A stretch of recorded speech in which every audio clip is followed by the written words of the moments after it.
स्वागत है आप सभी का आपके अपने channel all is one exam में। अगर आप चैनल पर पहली बार आए तो चैनल को सब्सक्राइब नहीं करना है। अगर आपको क्लास लेने के बाद में पसंद आए तो सब्सक्राइब करना है और अपने दोस्तों के साथ में भी शेयर करना है। तो इससे पहले आपकी बीएड फर्स्ट ईयर की समकालीन भारत और शिक्षा यानी कि आपका दूसरा प्रश्न पत्र की एक क्लास हो चुकी है और आज आपकी दूसरी क्लास चलने वाली है। इससे पहले आपके 20 क्वेश्चन आपके करा चुके हैं, तो आज आपका 21वां क्वेश्चन कराने वाले हैं। लेकिन वो क्वेश्चन इसमें मेंशन नहीं किया गया है, लेकिन आपको बता रहे हैं।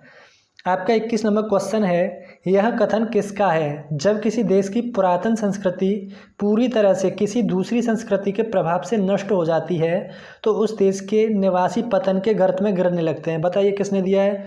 आपके ऑप्शन है, पहला है हुमायूं कबीर, दूसरा है नेहरू, तीसरा है नीलू फुले और चौथा है आपका पटेल। बताइए। अगर इसके राइट आंसर की बात करें तो आपको कमेंट बॉक्स में बताना है। अगर आप नहीं बताओगे तो ऐसा लगेगा जैसे आप बिना पढ़े ही क्लास करने के लिए आ जाते हो। तो इसमें जो आपका राइट आंसर होगा हुमायूं कबीर। जो हुमायूं कबीर ने बोला है कि जब किसी देश की पुरातन संस्कृति पूरी तरह से किसी दूसरी संस्कृति के प्रभाव से नष्ट हो जाती है तो उस देश के निवासी पतन की तरफ गिरने लगते हैं। और आपको पता होगा कि आजकल हमारे भारत देश में जो है पश्चिमी देशों का सारी चीज़ फॉलो की जा रही है। कोई पहनावा हो या कुछ भी हो तो भैया उनको फॉलो मत करो, अदरवाइज आप जो है पतन की तरफ गिरने जा रहे हो। तो चलिए चलते हैं 22 नंबर क्वेश्चन पे।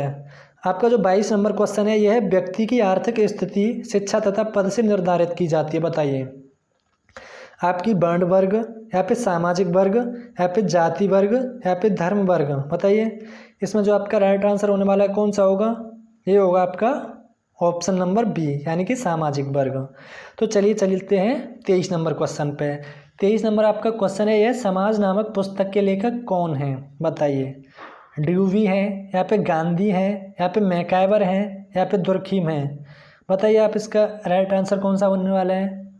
इसके जो लेखक हैं ये हैं मैकाइवर। मैकाइवर का क्या नाम है? मैकाइवर एवं पेज इनका नाम है। और इनकी इस पुस्तक में किसके बारे में दिया गया है? नाम से पता लग रहा होगा, जब समाज नाम की पुस्तक है तो सीधी सी बात है कुछ न कुछ सोशल रिलेशन के बारे में दिया गया है ना। तो और पता है मैकाइवर ने बोला है कि समाज शास्त्र सामाजिक संबंधों का एक जाल है। ठीक है, ये बात भी याद रखेंगे क्योंकि आपका आ सकता है एग्जाम में कि समाजशास्त्र सामाजिक संबंधों का जाल है। ये किसने बोला है? तो आपका सही उत्तर हो जाएगा मैकाइवर। तो चलिए चलते हैं अगले क्वेश्चन पे। अगला जो आपका क्वेश्चन रहने वाला ये है, समुदाय में रहने वाले व्यक्तियों में किस प्रकार की भावना पाई जाती है? तुम की भावना या फिर समाज की भावना या फिर हम की भावना या फिर मैं की भावना? बताइए। अच्छा ये बताइए, जब हमारा कोई समुदाय होता है तो उसमें काफ़ी सारी चीज़ें एक समान रहती हैं, मतलब कि खान पान आपका एक जैसा होता है, आपके जो त्यौहार होते हैं वो भी एक जैसे होते हैं, जो संस्कार होते हैं उत्सव कोई मनाया जाता है तो वो भी एक जैसे होते हैं। यानी कि हमारे जो जीवन मूल्य होते हैं उसमें कहीं ना कहीं काफ़ी हद तक समानता पाई जाती है। तो उसको क्या बोलते हैं? किसकी भावना आती है उसे बताइए? हम की भावना आती है ना। और आपने एक और चीज़ देखी होगी, आप जब कॉलेज में होते हैं तो आपका एक ग्रुप होता है दोस्तों का, है ना। तो आपका किसी दिन मन कर रहा होता है चल भाई आज तो मूवी देखने के लिए चलते हैं सारे हम, है ना। तो क्या बोलते हैं वहाँ पे? हम सब चल रहे हैं मूवी देखने के लिए। और आप क्यों जाते हो? क्योंकि आप में एक जो है समानता पाई जाती है, तभी तो आप एक साथ में रहते हो, है ना। तो जो इसका राइट आंसर होगा ये हो जाएगा हम की भावना का। तो चलिए चलते हैं अगले क्वेश्चन पे। अगला आपका क्वेश्चन है, प्रतिष्ठा एवं आर्थिक स्तर वर्गीकरण का आधार किस वर्ग के लिए होता है? बताइए। जाति के लिए होता है या फिर सामाजिक के लिए होता है या धर्म के लिए होता है या फिर वर्ण के लिए होता है? बताइए। भाई ये सिर्फ जाति धर्म वर्ण के लिए तो होता नहीं है, ये तो सीधी सी बात है सामाजिक के लिए होता है, यानी कि जो हम सब होते हैं उनके लिए होता है। कैसे होता है समझिए इसको।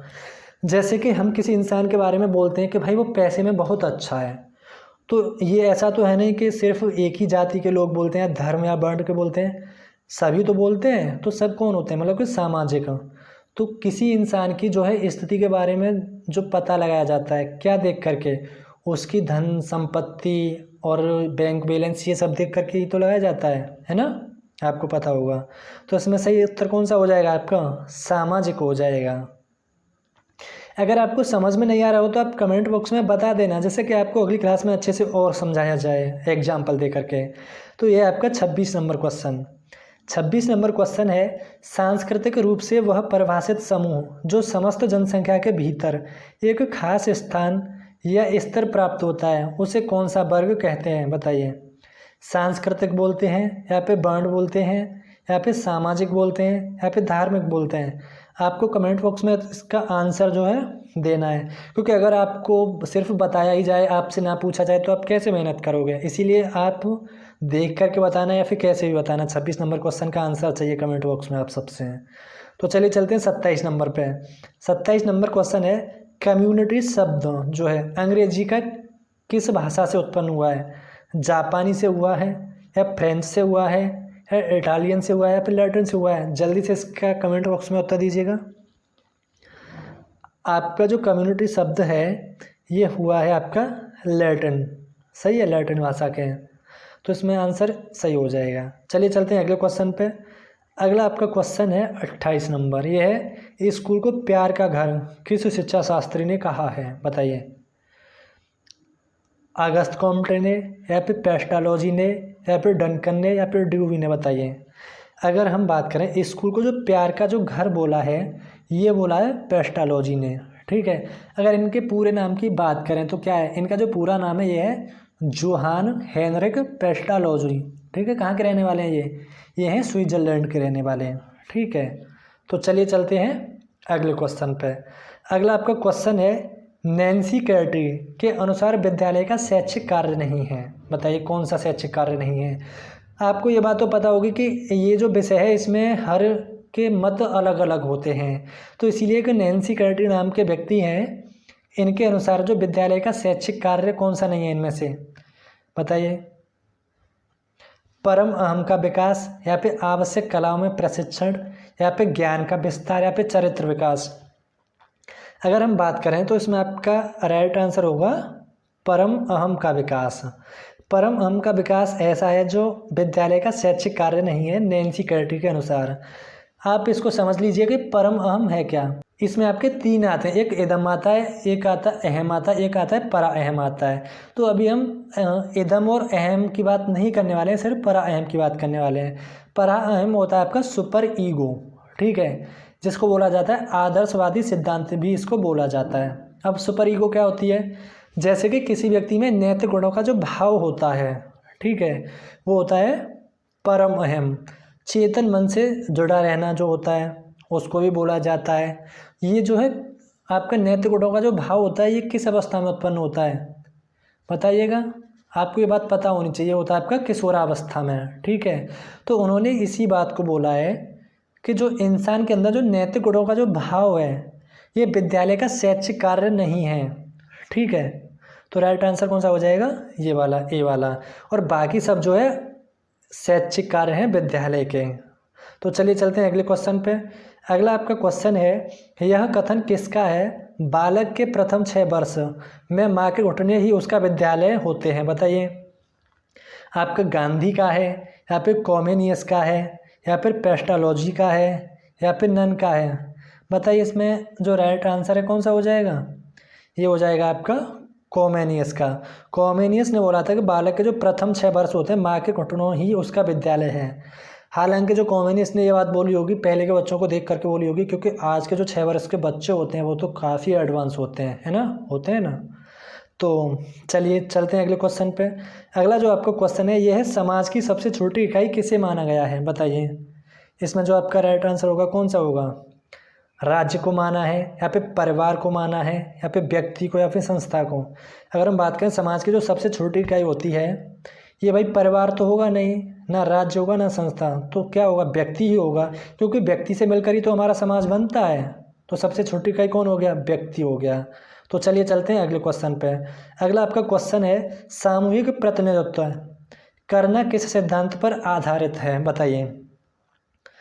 मूरे के सिद्धांत पे, या फिर दुर्खीम के सिद्धांत पे, या फिर नन का सिद्धांत, या फिर फ्रायड का सिद्धांत? अच्छा, इसके बारे में जानने से पहले हम ये जान लेते हैं कि सामूहिक प्रतिनिधित्व होता क्या है। तो ये होता है कि जब हम सब मिलकर के किसी चीज़ को मानते हैं तब उसे बोलते हैं सामूहिक प्रतिनिधित्व। जैसे कि आपको पता होगा कि हाल ही में जो किसान आंदोलन जो हुआ था, तो क्या हो गया? ये सामूहिक प्रतिनिधित्व हो गया ना, क्योंकि वो लोग मानते थे कि वो जो बिल पास हुआ था वो सही नहीं है ना, तो क्या हो गया वो सामूहिक प्रतिनिधित्व। तो इसको जो है क्या बोला गया है, सामूहिक प्रतिनिधित्व को ये बोला गया है दुर्खीम का सिद्धांत। ठीक है, याद रखेंगे। अगर हम बात करें कि दुर्खीम का जो नाम है ये क्या है, इनका जो पूरा नाम है ये है इस्माइल दुर्खीम। ठीक है, ये जो एक फ्रेंच के समाजशास्त्री हैं दुर्खीम जो है ना। अगर इनकी बात करें तो इनकी कुछ महत्वपूर्ण किताब हैं, बुक हैं, उनका नाम आपको पता है? नहीं पता तो सुन लीजिएगा। जो एक पुस्तक है उसका नाम है द डिवीजन लेबर, जो दूसरी है ये है the rules of sociological method. ठीक है, तीसरी है सुसाइड, चौथी है आपकी the elementary forms of the religious life.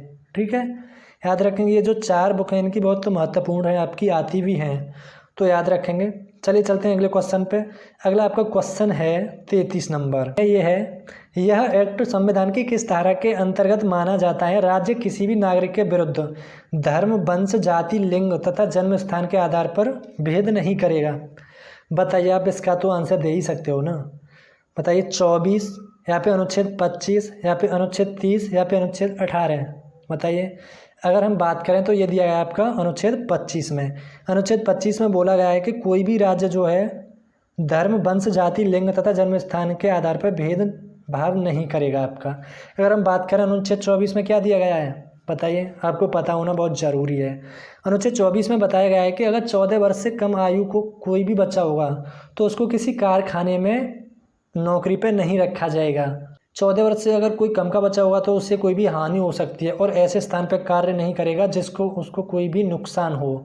यानी कि किसी भी कंपनी में जैसे कोई तेजाब वगैरह बन रहा है तो कुछ इस तरह की में काम नहीं करेगा, क्योंकि अगर बच्चे के ऊपर तेजाब वगैरह पड़ गया था तो दिक्कत हो जाएगी उसको। ठीक है, अगर बात करें अनुच्छेद 30 की, तो अनुच्छेद 30 में क्या दिया गया है, इसमें जो है अल्पसंख्यकों के बारे में दिया गया है, उनको काफ़ी अधिकार इसमें दिए गए हैं। ठीक है, जैसे कि उनको शैक्षिक संस्थानों की स्थापना करने का अधिकार है और प्रशासन के लिए अधिकार, मतलब कि जो भी उसमें शिक्षा संस्थान बनाएंगे उनमें उसको प्रशासन करने के लिए भी अधिकार दिया गया है। अगर बात करें अनुच्छेद 18 में क्या दिया गया है, इसमें उपाधियों का अंत दिया गया है। ठीक है, तो चलिए चलते हैं अगले क्वेश्चन पे। अगला जो आपका क्वेश्चन है ये 34 नंबर, ये है यह संविधान की किस धारा में लिखा है कि अस्पृश्यता समाप्त हो जाती है? इसका किसी भी रूप में प्रयोग निषिद्ध है। यानी कि सीधी सी बात है, अस्पृश्यता का अंत जो है किस में बोला गया है, बताइए। आपको इसका जो है राइट आंसर देना है, क्योंकि इसको तो आप बता ही सकते हो। इसमें जो सही उत्तर होगा ये होगा अनुच्छेद 17, है ना।